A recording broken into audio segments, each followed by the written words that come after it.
I'm Don Dickson, and I want to thank you for joining me again today. We're about ready to begin a brand new study on the habits of a game fish, covering all of the details that I consider the absolute bare minimum to become a successful fisherman. Well, for those of you who've been with me all this past season, you know that I say there's only one place to go, and that's the father of structure fishing, Buck Perry. He's the guy who wrote the book. He is the guy who revolutionized what we know today as modern day fishing.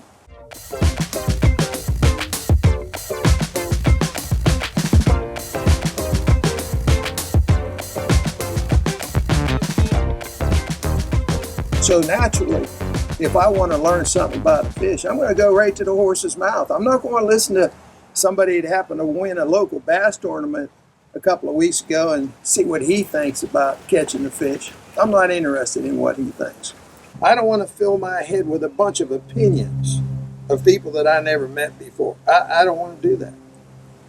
And when Buck first got started, years and years and years ago, he said everything that you could read about fishing seemed to be different than whatever it was you read the day before. There was never a consensus of factual, proven information. It was just opinions of a bunch of different people. That's what the industry was for years. And then it changed when Buck made his discoveries. I told him I was curious about how it all started. He told me a story that just knocked my socks off. I'm telling you, it's crazy. So I thought before we enter this study, I want to share with you what Buck told me years ago. Now, this was 1970.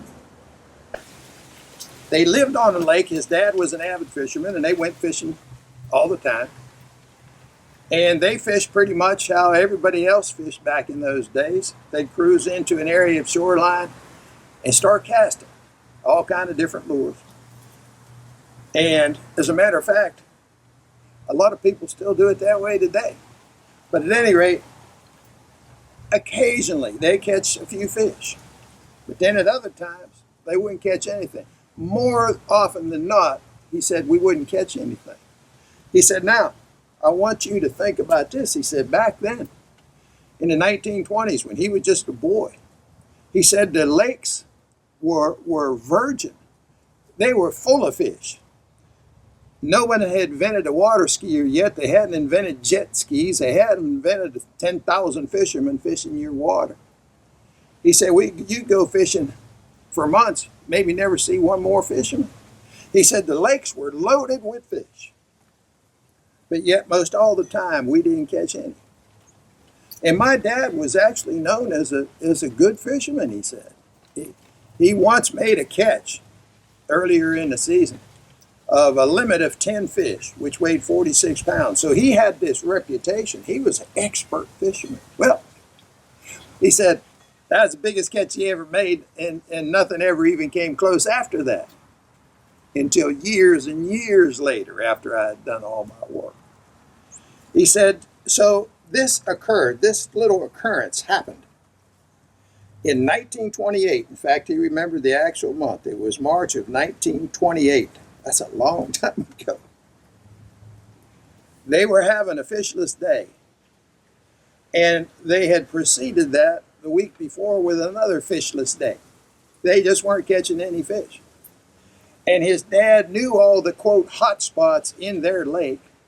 So they were fishing all the good hot spots where they'd caught fish previous to it. But they caught no fish. And at that time, Buck said, I turned to my daddy and I said, Daddy, I think the reason we're not catching any fish is I think they live and spend their time in the deep water. He said his dad got so angry, he said he threatened to throw him in the lake. Don't be talking stupid. And that was the end of that. Now, let me give you a background for that. When Buck was telling me his story, how he got started, he said, you have to understand that I never wrote down anything that I hadn't proven was a fact. He said, now, arriving at these discoveries, these theories that I had, to arrive at it, he said there were 4 avenues of discovery. One was, first and foremost, observation. Secondly, he listed logic. One of the things that I really like about his stuff, it's all logical. It all made sense. First time I heard it, it made sense to me. It's logical. And then thirdly, before he'd write anything down, he had to experience it. So his experiences either confirmed or did not confirm one of his theories. So experience is the third avenue of discovery. Fourth, science. Scientific proof. As a physics professor and a scientist, he was not satisfied to experience something once or twice or 3 times in his home lake and say that's a fact. That wasn't good enough for him. He did a whole lot of traveling. Averaged about 325 days a year on the water for 30 years before I met him. He was out to prove his theories to be correct. Now, let me get back to the story. March of 1928. He turned to his daddy and he says, I don't think we're catching any fish because the fish are living or spending most all their time down in deep water somewhere. And we're never fishing out there, we're always fishing the bank. And his daddy just rolled his eyes at him. I think threatened to throw him in the lake if he didn't shut up. At any rate, here's how all that came about. And this is what was so amazing to me.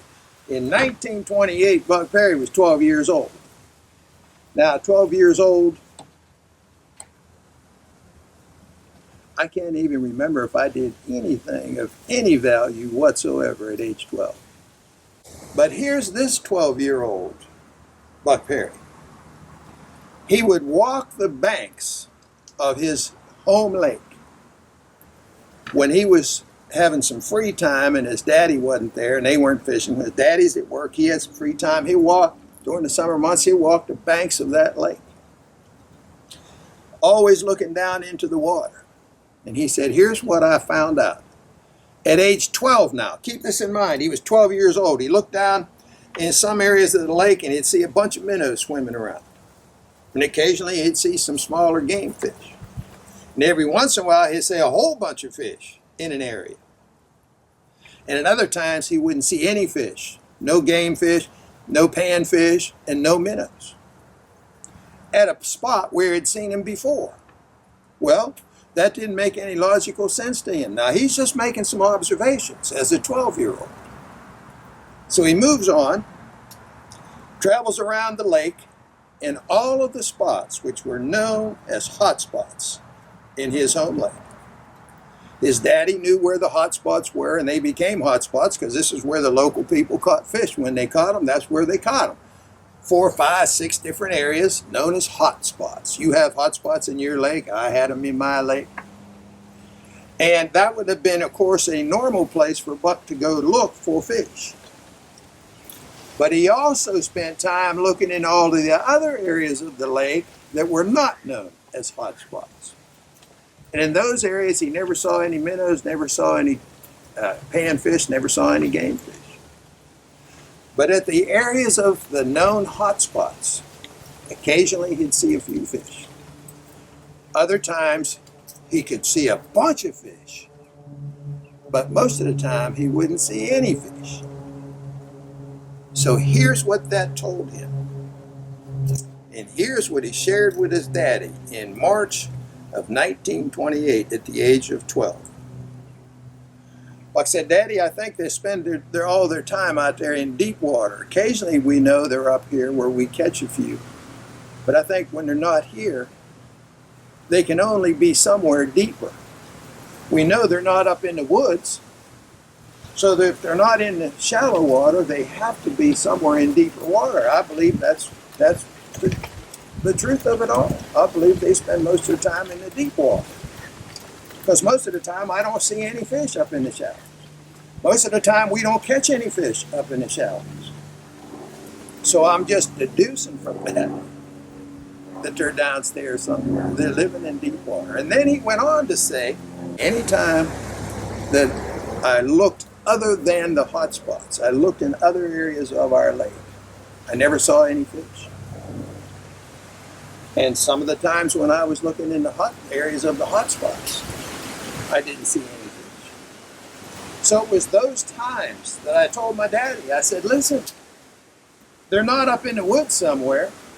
They're somewhere in the water. And if they're not in the shallows, where are they? They have to be deeper. And then he went on to tell his daddy, keep in mind now, he was 12 years old. He said, Dad, when I do see fish at the hot spots, when I'm seeing some game fish, when I see a bunch of fish, it's always in the same spot, always in the same areas of the hot spots where we've caught fish before. Never do I see fish anywhere else. He said, so that told me that they had to have some sort of a path that led them to that area that was known as a hot spot. Now, he went on to say, of course, I had no idea what those pathways looked like back then, but I knew they were following something. They had to be. His daddy thought he was crazy. But when you stop and think about it, doesn't it make sense? They're always in a certain spot. You have hot spots in your lake. How are the fish for 100 years or 50 years or the last 20 years always showing up at the same place? When we know that they have a pea-sized brain, have no powers of rationalization, they're just creatures of habit, controlled by their environment, creatures of habit. They can't just swim about and say, let's go over to point number C. They can't do that. They have to have a path to follow to certain areas. Buck Perry realized that at age 12. It's unbelievable to me. We had spent a century and a half of guys writing about fishing success and all of that, and no one had ever come up with this logical summarization of what the heck those fish were doing. Where are they? Where could they be? They can only be in the shallows and deep, somewhere in between. They got to be somewhere. They're not up in the woods. And if they're not in the shallows, where are they? They're somewhere deeper. And when they do show up, how come they always show up in the same areas? Different parts of the lake, groups of fish showing up at the same spots. How's that possible? They have to be following something. It just made logical sense to a 12-year-old. And from all of his observations, he had one more thought in his head as a 12-year-old. He knew that all animals are affected in one way or another to weather conditions. So he thought to himself, why would a fish be different? In other words, why were some days they were up there, some days they weren't? Why is that? He deduced as a 12-year-old that it probably had something to do with weather. Now, when you think about that, when he told me that stuff, I was just shaking my head. A 12-year-old. I know 12-year-olds still playing with Legos. He made some profound discoveries about the habits of a fish at age 12. Unbelievable. At any rate, that was the beginnings of the discoveries that Buck Perry made that truly revolutionized fishing. He made them at age 12. But he hadn't proven anything. He didn't know the details of it all. But he pretty much had the basics of what changed fishing at age 12. He went on to tell me that by the time he graduated school, so for most of us that's age 17, by the time he graduated school, most all of his theory concerning the habits of a game fish, where they spend most of their time, how they're affected by weather and water conditions, how they follow these paths. He said, by the time I got out of high school, I pretty much had that all down.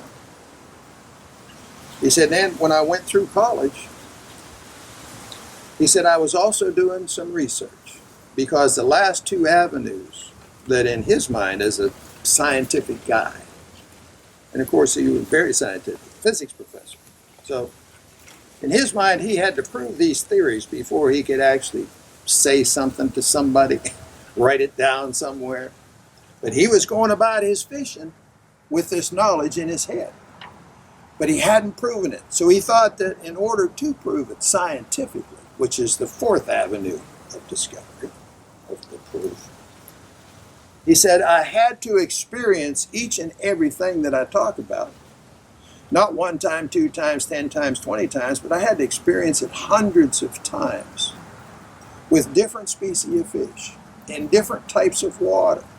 So he didn't just go fish a few lakes. He fished rivers, streams, natural lakes, man-made reservoirs, highlands, lowlands, flatlands. He fished tidal basins. He fished sloughs. He fished farm ponds. He put it all to the test and experienced each and everything that he ever talked about.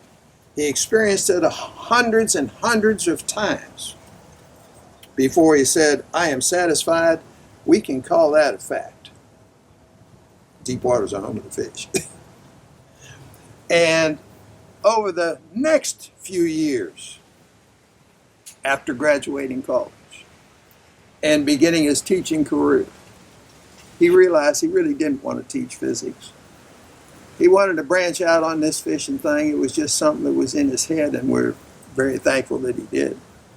He wanted to really get to the bottom of it, to be able to prove it scientifically. He needed to have this experience that encompassed all species, all different types of water, all different times of the year, over and over and over and over and over, before he could say that's a fact. And then he wrote this book that was published in 1965. And then 5 years after he wrote the book, I was fortunate enough to meet him. He was still out there. More and more research, more and more details. He wanted to achieve all there was. He didn't want to leave one stone unturned. And he said to me one time, he said, I don't think we'll ever know everything about a fish. He said, but I'm going to keep looking and searching till the day I die. I want to get as much of it as I possibly can. And after I'd been with him, and I fortunately had a chance to work with him on this home study course, an elevated, more detailed description of what he started with. And he called it his home study course. It's for people who really, really, really wanted to delve into it and have something that they could hang their hat on, something that they knew was scientifically proven to be fact, something that would simply help them catch more and bigger fish. That's what the whole thing's all about. But this story of how Buck started when he was 12 years old, telling his daddy, March 1928, fish are out there in deep water, Daddy, that's why we're not catching. And then putting the rest of it together. By the time he got out of high school, everything that was in this black book was in his mind. He just hadn't proven it. So then came step 3, which was the experience, hundreds and hundreds and hundreds of times, different water, all over the United States and Canada. And then finally, of course, the scientific proof, where he could say, I've experienced it so many times, with so many different species. I can literally say without hesitation, this is a fishing fact. Now, with all that in mind, Buck told me at the end of this story, I think it was the 4th trip I was on with him, after telling me over dinner, we talked for about 3 hours. He said, Don, here's what I can be sure to leave behind when I'm no longer here. People can look at my stuff and they can know that I never ever wrote down anything that someone else had said. I never read anybody and wrote down what they had to say. Never did. Anything that's in all of this materials is mine and mine alone, period. And I never wrote down anything. I hadn't experienced hundreds of times. And over the years, you could literally say thousands of times. It's all fact.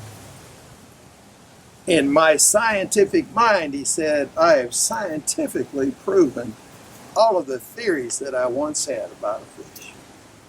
And that, my friends, is what's in this material. And that, my friends, is what you and I are going to be talking about over the next 7 or 8 weeks.